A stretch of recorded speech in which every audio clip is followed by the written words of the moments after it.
हमारा थाना घूसखोरी, कमीशनखोरी, दलाली का अड्डा है और चीन, जापान, सिंगापुर का थाना प्राथमिक सुरक्षा केंद्र है। हमारे यहाँ ईमानदार लोग थाने जाने से डरते हैं, बेईमान, गुंडे, बदमाश, मवाली हमेशा थाने में बैठे रहते हैं। चीन, जापान, सिंगापुर में ईमानदार आराम से थाने चले जाते हैं और गुंडे, बदमाश की थाने में आने की हिम्मत नहीं पड़ती है।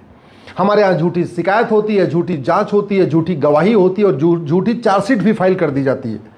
चीन, जापान, सिंगापुर में न झूठी शिकायत होती है, न झूठी जांच होती है, न झूठी गवाही होती है और न झूठी चार्जशीट फाइल की जाती है।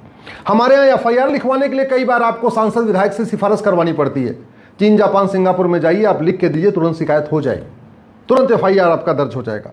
हमारे यहाँ जांच सालों साल चलती रहती है। खासतौर पे नेताओं की, नौकरशाहों की जांच तो पूरी होती नहीं है।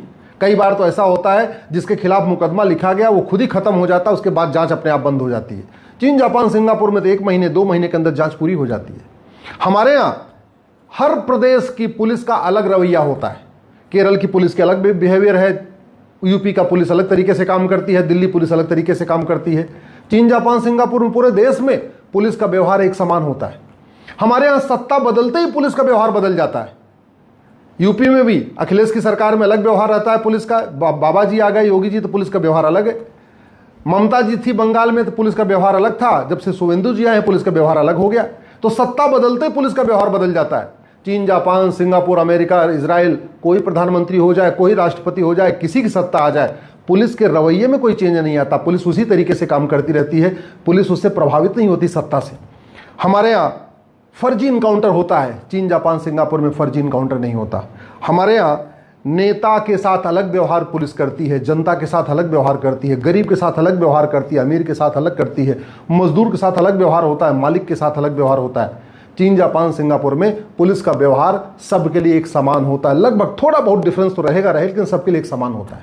जानते हैं इन सभी समस्याओं का मूल क्या है, मूल कारण क्या है? ये घटिया पुलिस एक्ट 1861 में अंग्रेजों ने बनाया था, हमें लूटने के लिए, हमें बांटने के लिए, हमें लाठियों से पीटने के लिए, और ये कानून आज भी चल रहा है।